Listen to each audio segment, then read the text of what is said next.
again this evening as we have Otra vez en esta for the noche, last few Sundays. como los últimos domingos, hemos estado llegando a la palabra de Dios. Tener la oportunidad de proclamar esta revelación gloriosa, no a la congregación normal aquí en la iglesia, pero a una congregación que está por todo el mundo. El último domingo vieron personas que eran parte de nuestro servicio a través de 85 naciones, números incalculables que se conectaron con nosotros, y va a ser cierto otra vez en esta noche. Y la palabra de Dios está siendo traducida a múltiples idiomas, hasta el idioma de los sordos, y estamos recibiendo respuestas por todo el mundo. Es algo sobrio para el predicador, la responsabilidad que cae a sus pies de hablar de una forma que quizás hará que este mensaje sea exactamente la verdad clara que pueda capturar los corazones de algunos que quizás no conocen al Salvador.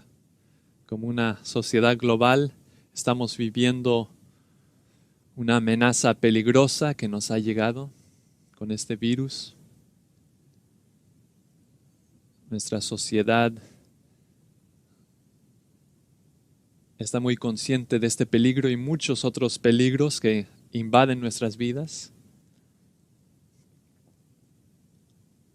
No nos olvidamos de muchas otras enfermedades, otras contaminaciones, otros tóxicos. No olvidamos los terroristas, los criminales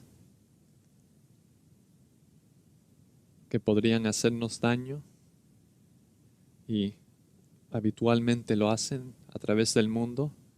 Nos preocupamos por todo tipo de cosas porque la muerte puede llegar de tantas formas. Y realmente nos sentimos sobreexpuestos a cosas que no podemos ver y cosas que sí podemos ver que nos pueden quitar la vida.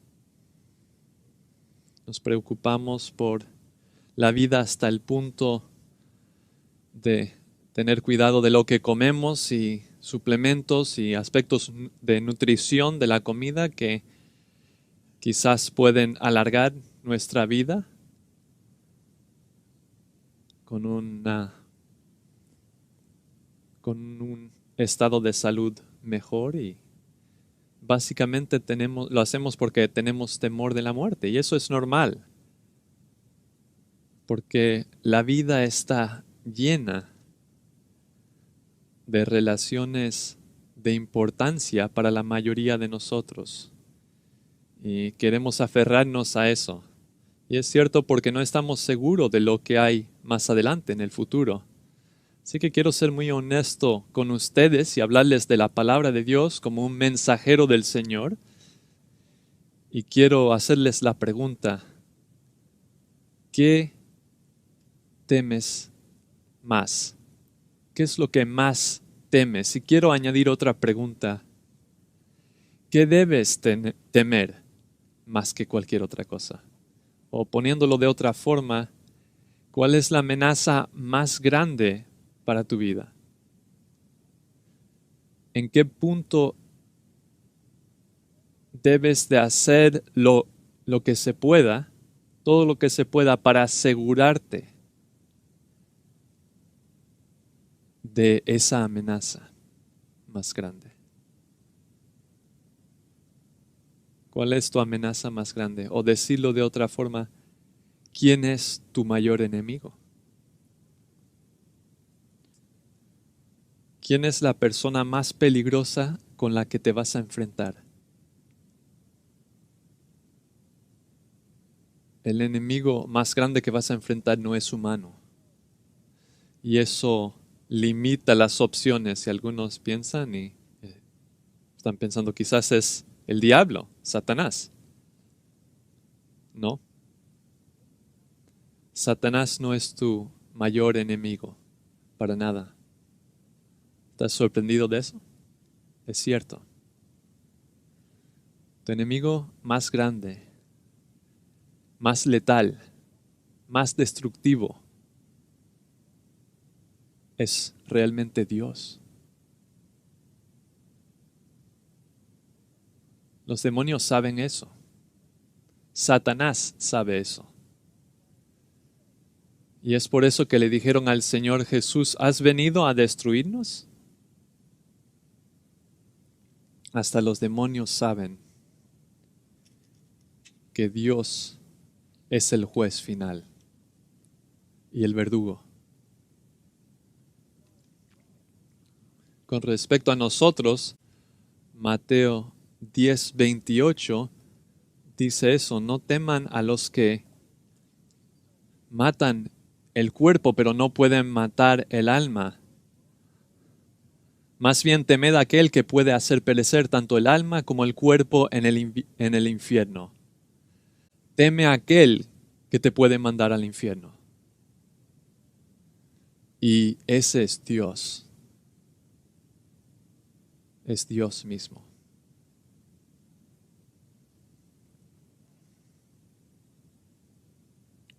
Dios es la amenaza más grande a tu vida, la vida de cualquier ser humano.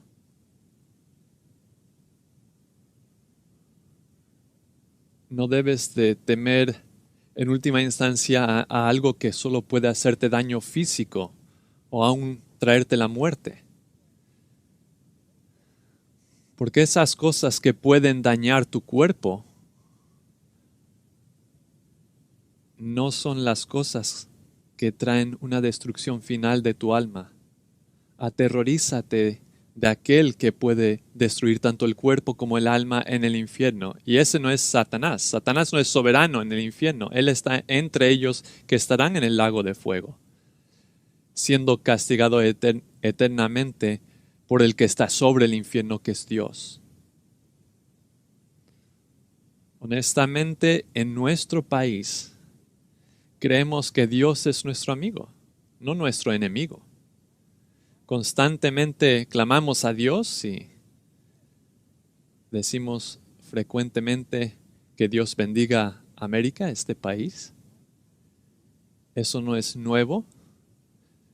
En 1918 hubo una conflagración de naciones que se llamó la Primera Guerra Mundial, y en ese mismo año, cuando empezó la Primera Guerra Mundial, también tuvimos la influenza española que mató a 100 millones de personas, y fue durante ese año, creo que bajo el estrés de esas realidades, ese cantautor que se llamó Erling Berlin escribió esa canción que dice Dios bendiga a América, y clamó a Dios para bendecir a nuestro país. Y todavía cantamos esa canción, se han hecho revisión varias veces, pero todavía cantamos ese himno, y de alguna forma pensamos que lo merecemos, que a Dios le gusta América, pensamos que somos dignos de bendición porque amamos la libertad,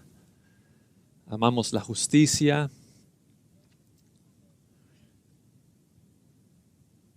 Hay cierto tipo de filantropía, de caridad, de compasión, de bondad general que caracteriza a las personas aquí. Hay un deseo de cierta calidad de vida, de bienestar, de proteger a la gente del daño, no solo nuestro propio pueblo, pero también hemos ayudado a otros pueblos, mandando a las Fuerzas Armadas en algunos momentos, y tenemos cuidado de estar en la vanguardia de los avances médicos, científicos que puedan ayudar la calidad de vida. Gastamos nuestro dinero en la gente que lo necesita aquí en todo el mundo.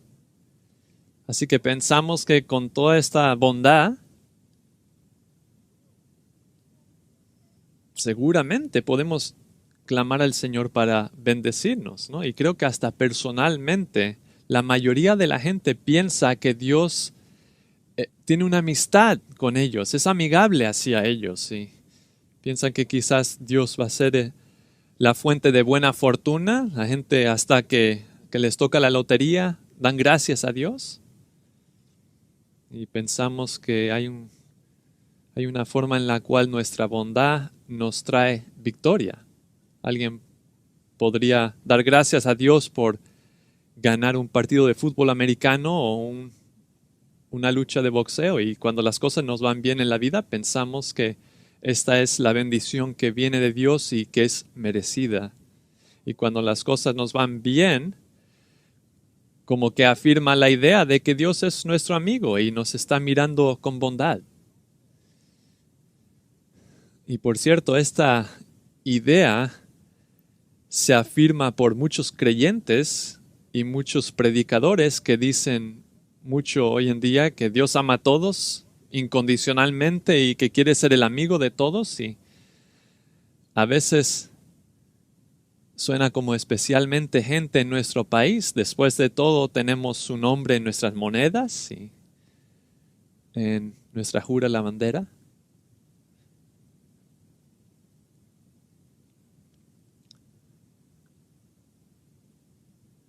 Déjame traer un poco de verdad a esa idea. La verdad es esta: Dios es nuestro peor enemigo. Nuestro enemigo letal, siempre presente, nuestro juez eterno y verdugo, quien destruirá tanto cuerpo y alma en el infierno.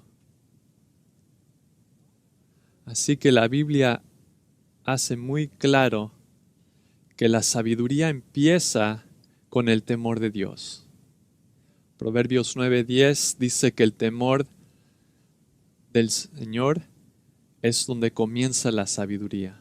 Es donde empieza, con reconocer el papel que juega Dios en el universo.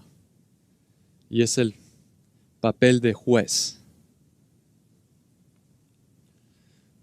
En el capítulo 8 de Proverbios, versículo 13, dice: el temor del Señor es aborrecer el mal. Así que el temor del Señor es donde empieza la sabiduría. ¿Y qué significa esto? Aborrecer el mal. Porque entiendes no solo la naturaleza de la maldad, del mal, que es destructivo, pero el resultado de la maldad, que es destructivo en un sentido eterno. Si vas a temer algo, teme a Dios.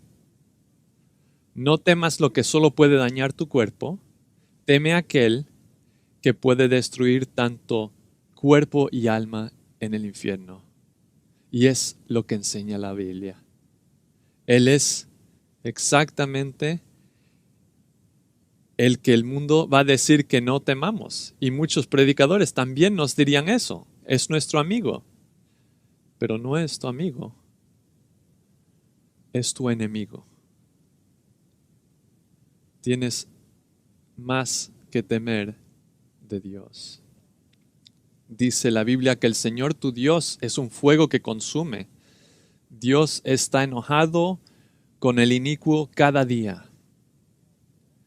Dios dijo: yo también actuaré en mi ira, mi ojo no dejará ni tendré lástima, y aunque clamen a mis oídos con voz alta, no los escucharé. Y luego dice esto, una descripción de Dios de sí mismo en Isaías 63.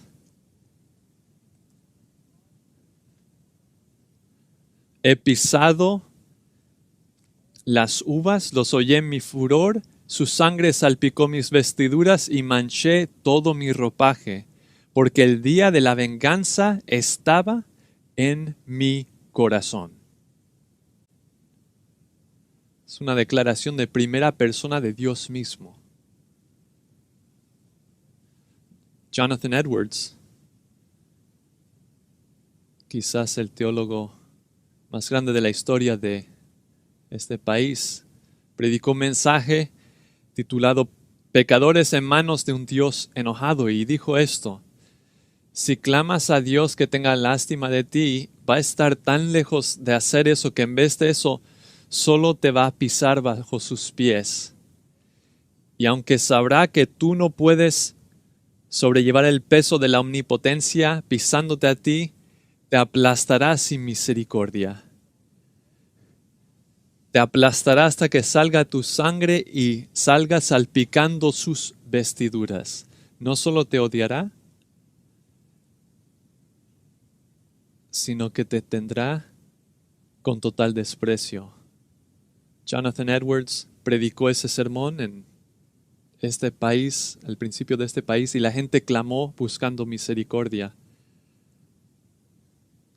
Pero Apocalipsis llega a la conclusión con estas palabras en el capítulo 20,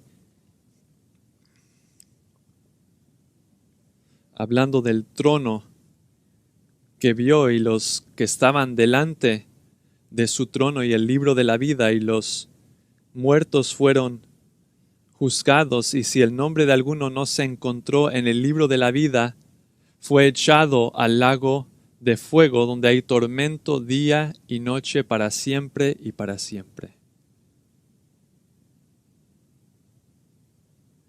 Isaías dijo: ven que el Señor viene con fuego, y sus carruajes son como torbellino. Va a traer su ira con furia y con fuego.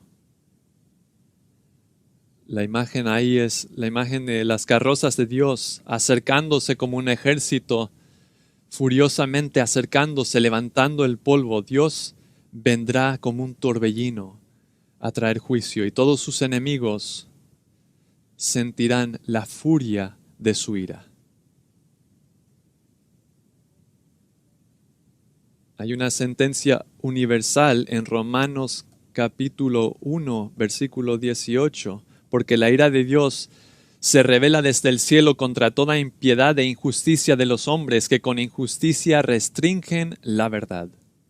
La ira de Dios se revela de él contra la injusticia y la impiedad, que es esencialmente la supresión de la verdad. En el récord bíblico, la historia bíblica de cómo Dios trata con el hombre apoya que Dios es el enemigo más grande que tiene la humanidad. Adán y Eva le desobedecieron y fueron maldecidos. También su hijo Caín. Todo el mundo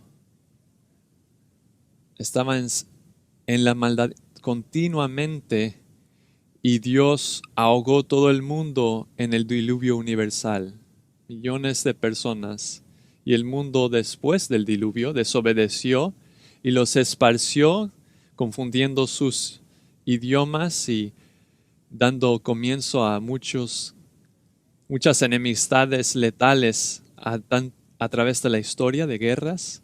En Egipto mató a los primogénitos y ahogó todo el ejército egipcio en el Mar Rojo. Mató a muchos israelitas que se postraron ante el becerro, y consumió con fuego a aquellos que lo enojaron,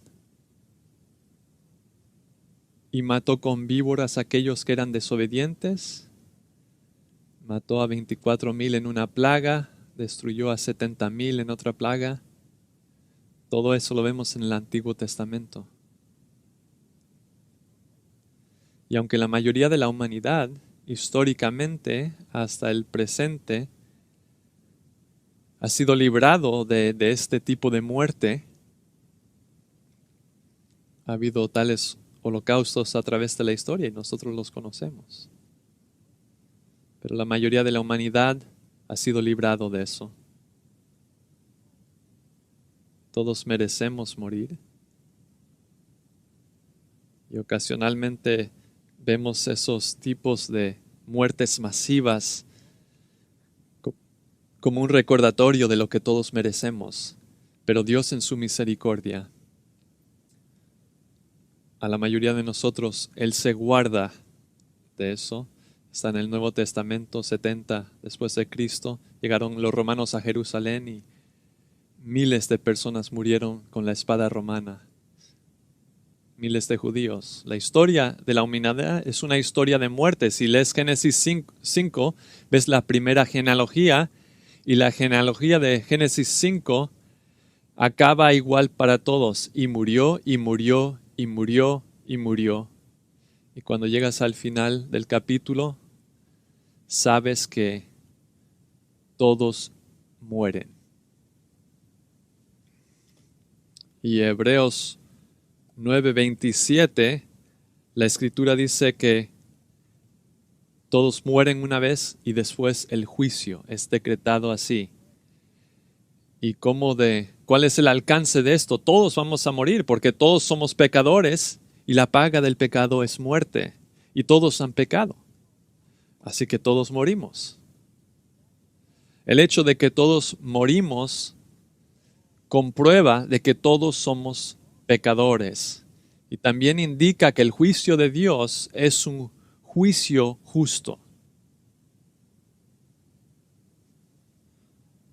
La Biblia describe la naturaleza del hombre en Romanos 3, resumiendo muchas afirmaciones del Antiguo Testamento. El apóstol Pablo enumera estas afirmaciones del Antiguo Testamento que muestran nuestra naturaleza. No hay justo ni aún uno, no hay quien entienda, no hay quien busque a Dios, todos se han desviado, aún se hicieron inútiles, no hay quien haga lo bueno, no hay ni siquiera uno, sepulcro abierto es su garganta, engañan de continuo con su lengua, veneno de serpientes hay bajo sus labios, llena está su boca de maldición y amargura, sus pies son veloces para derramar sangre. Y lo final dice, no hay temor de Dios delante de sus ojos. Es el problema esencial del hombre. El principio de la sabiduría es el temor de Dios. Pero no hay temor de Dios ante los ojos del hombre natural. ¿Por qué estoy diciendo todo esto? Porque no puedes entender lo que Jesús hizo ese Viernes Santo. No puedes entender el punto de su muerte si no entiendes por qué murió. El Evangelio son buenas nuevas sobre el perdón de pecado. Y Jesús desde la cruz dijo, Padre, perdónales porque no saben lo que están haciendo. Y pudo ofrecer ese perdón y ofrecerlo porque haría el sacrificio que haría posible ese perdón. Mira, el Evangelio, el cristianismo, no se trata de una vida más alegre, una vida social más buena, un matrimonio mejor. No se trata de realizar tu potencial o tus deseos o ser todo lo que quieres ser. No se trata de acabar con tu insatisfacción, ni quitar tu vergüenza y tus sentimientos de culpa. Todos tenemos una conciencia. Y hay momentos cuando esa conciencia trabaja duramente con nosotros, acusándonos.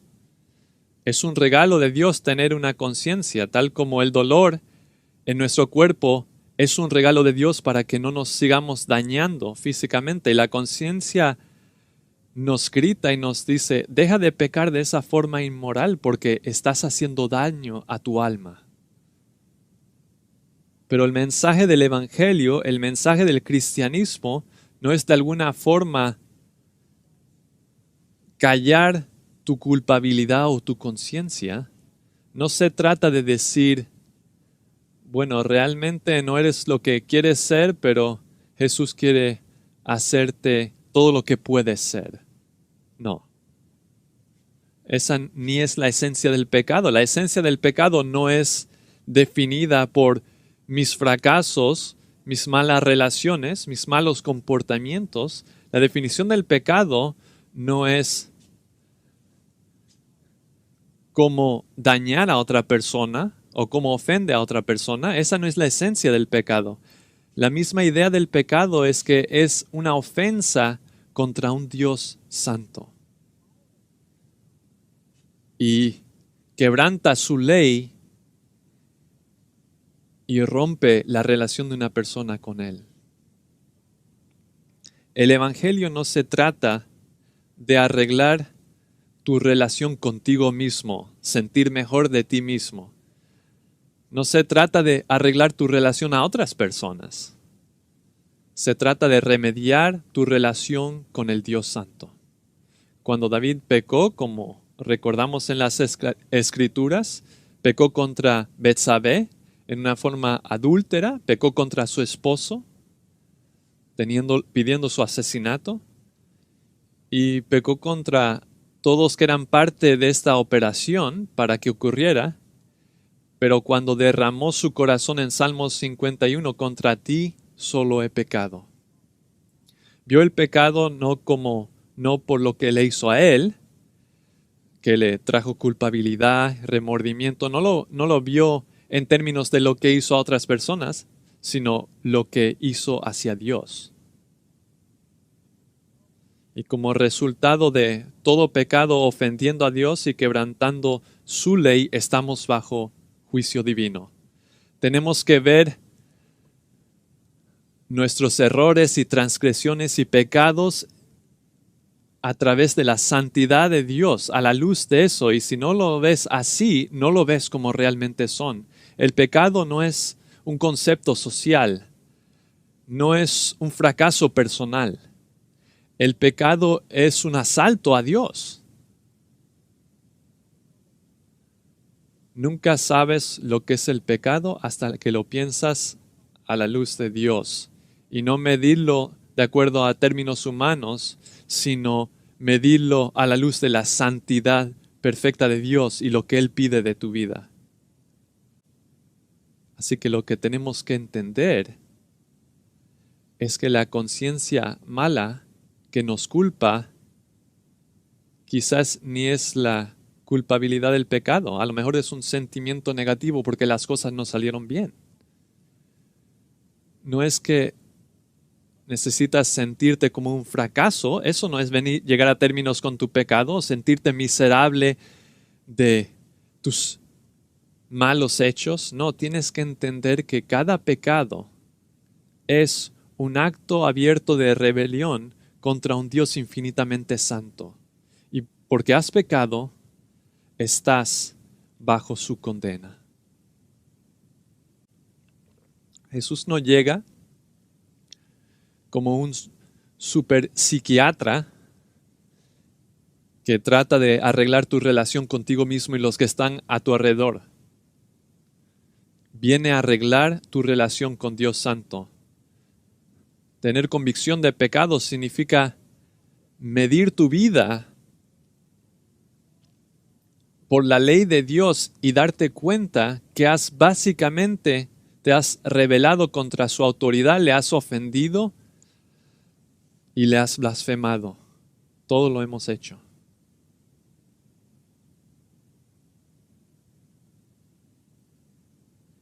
El pecador necesita estar aterrorizado y no veo mucho de eso hoy en día.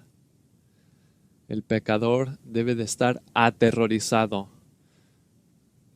No sentir que Dios es su amigo cuando realmente es el enemigo más letal que tiene.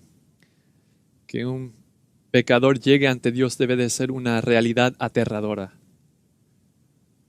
Y esa es la condición de todos nosotros. ¿Y qué vamos a hacer al respecto?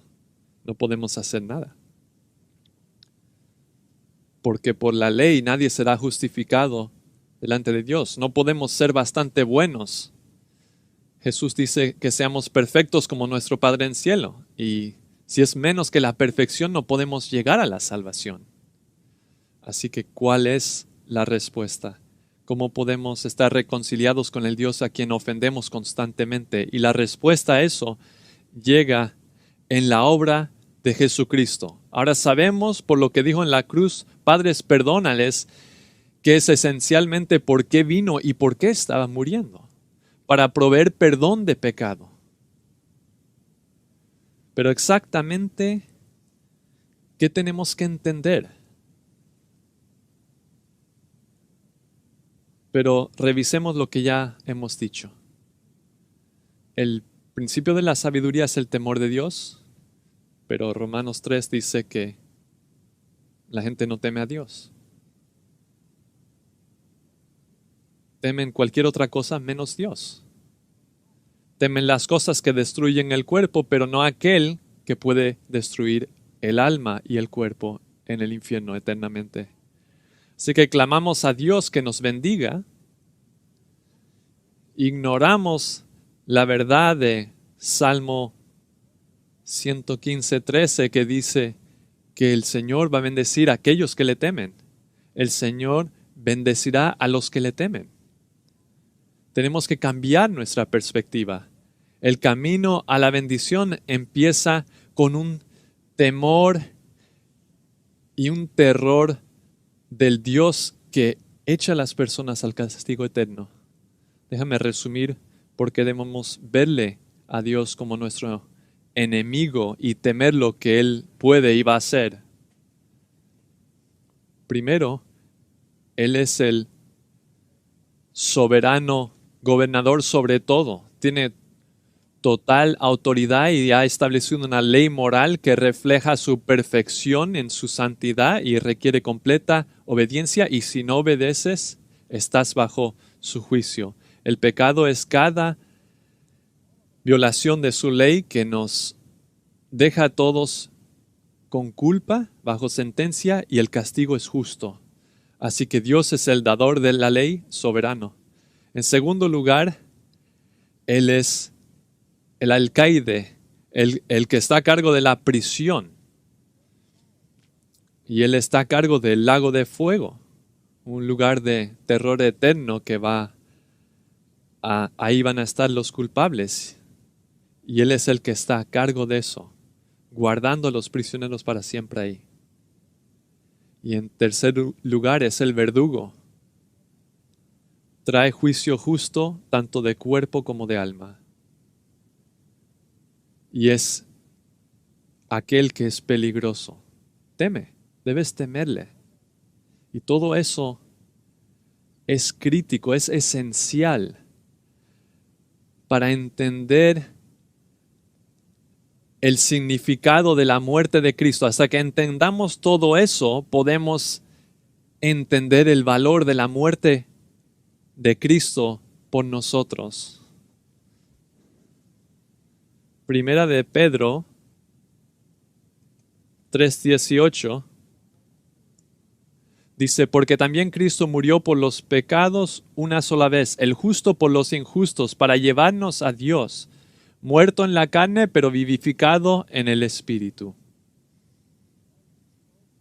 Eso es tan profundo, tiene tantas implicaciones que hay por lo menos 10 sermones en ese solo versículo. Pero vamos a mirarlo, a analizarlo. Esta es una revelación profunda. Primero,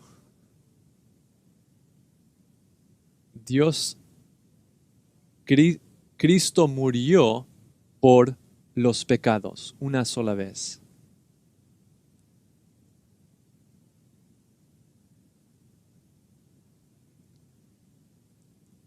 Esa es la noticia más maravillosa y más buena y más llena de esperanza que se le podría dar a un mundo de pecadores. Él murió por los pecados, pero ¿pecados de quién? No eran los de Él.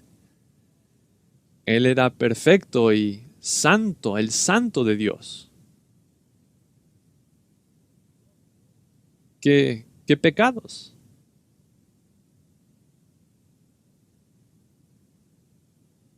Los pecados de todos los que creerían en Él.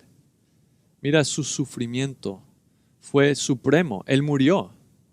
Algunos pueden sufrir dolor, algún dolor para beneficiar a otro, pero no dar su vida. Y otros quizás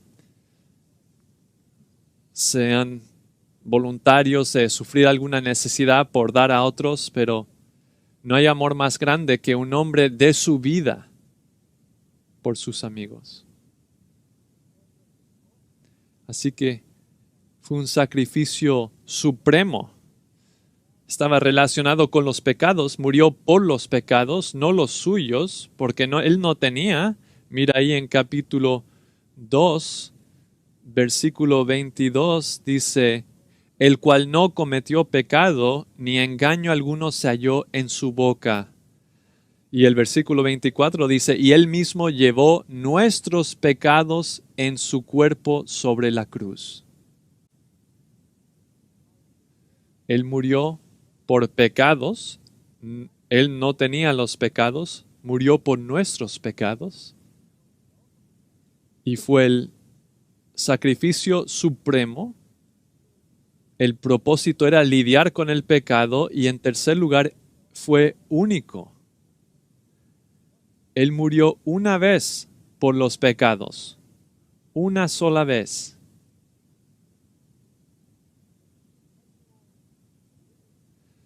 Con una validez perpetua que fue a través de la historia sin necesidad de repetirse una vez. Y eso es muy distinto al sistema sacrificial del Antiguo Testamento, donde los animales morían a diario y ningún sacrificio podía quitar el pecado. Una muerte. Y Él, por darse a sí mismo, santificó a su pueblo para siempre, una ofrenda. Y eso expone el error de la misa, que es algún tipo de crucificar de nuevo a Jesucristo. Simbólicamente, su muerte fue el sacrificio supremo, tenía como propósito el pecado y era algo comprensivo. Una vez por todas, una sola vez. Todos los que llegarían algún día al cielo fueron juntados en esa única muerte.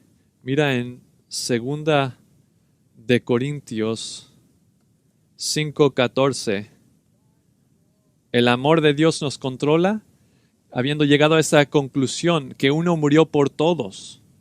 Por consiguiente, todos murieron. 15. Y por todos murió. Murió por su pueblo, por los que creerían. Una muerte por el pecado es lo único que se requería comprensivamente por todo su pueblo, por todo el mundo, a través de toda la historia de la humanidad.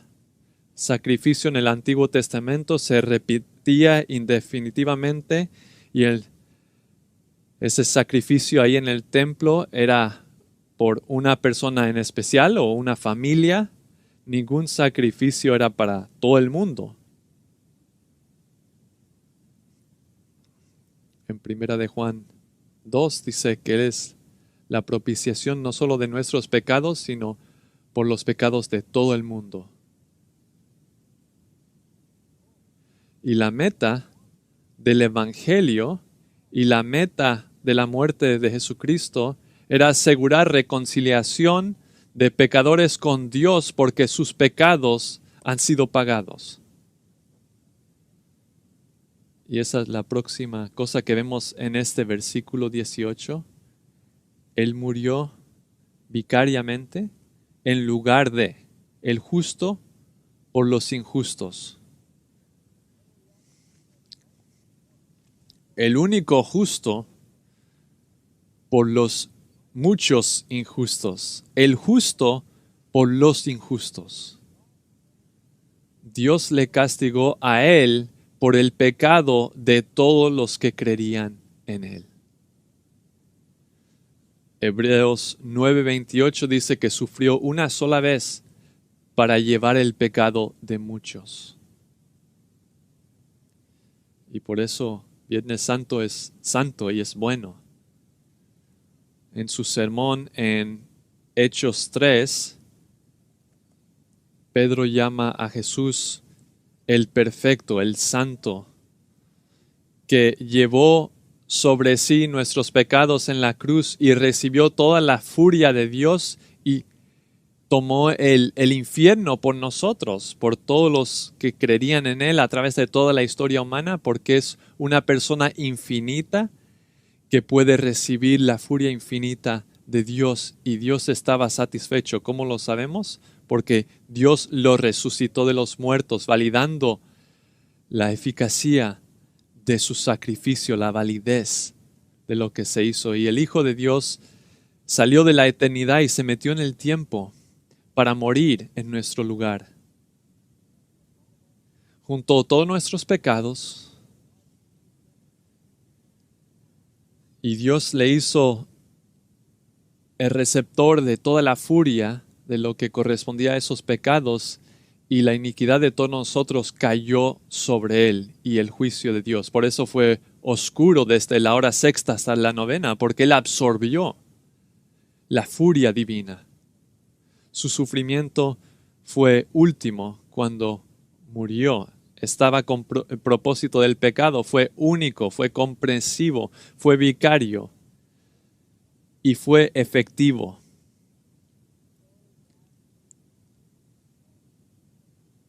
Ahí está en el versículo 18. Para traernos a Dios, reconciliación.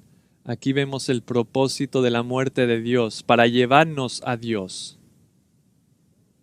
El verbo aquí es introducir o dar acceso a, o traer a alguien a una relación con otra persona. Literalmente podrías traducirlo, presentarnos a Dios o darnos acceso a Dios. Jesús es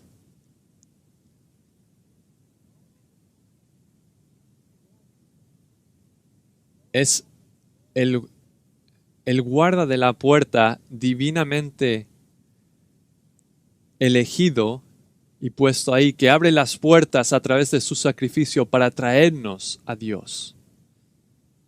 Y en Hebreos 2:10 dice, en su muerte estaba trayendo muchos hijos a gloria.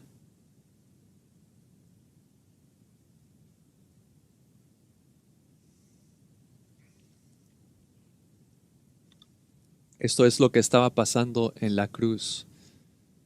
Y asombrosamente Pedro lo resume en este solo versículo. Y concluye diciendo que fue muerto en la carne. Y a través de eso murió por nuestros pecados una sola vez, el justo por los injustos, para traernos a Dios.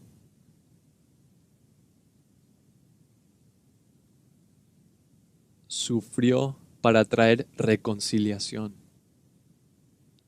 Y por cierto, murió en la carne, pero el versículo termina, pero vivificado en el Espíritu. Su cuerpo estaba muerto, pero su espíritu estaba vivo. Como todos sabemos, salió de la tumba en el tercer día, en ese domingo glorioso.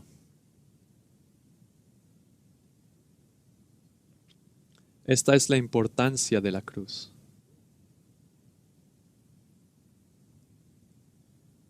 Esto es lo que hace que Dios sea nuestro amigo. Pero aparte de fe en Cristo, fuera de creer en Él como Señor y Salvador, Dios es tu enemigo. Y Él es el peor enemigo que podríamos tener, porque su juicio es para siempre. Así que Jesús vino, mandado por Dios, para que Jesús, por el amor de Dios, nos salva de la ira de Dios. Que Dios amó tanto al mundo de que estaba bajo su ira. Él amó al mundo, que mandó su Hijo unigénito para que todo aquel que en Él crea no se pierda, mas tenga vida eterna. Por eso este es Viernes Santo. Y bueno, es el mejor. Nuestro Padre, llegamos a ti ahora con agradecimiento a la realidad profunda de la muerte de nuestro Salvador en la cruz, que mucha gente no se da cuenta y algunos lo ven como algo sentimental, alguna experiencia sentimental por un maestro con buenas intenciones. Algunos lo ven como que Jesús estaba un poco equivocado y acabó en el lado equivocado de la sociedad y murió como un mártir, pero sabemos que Jesucristo murió por pecados.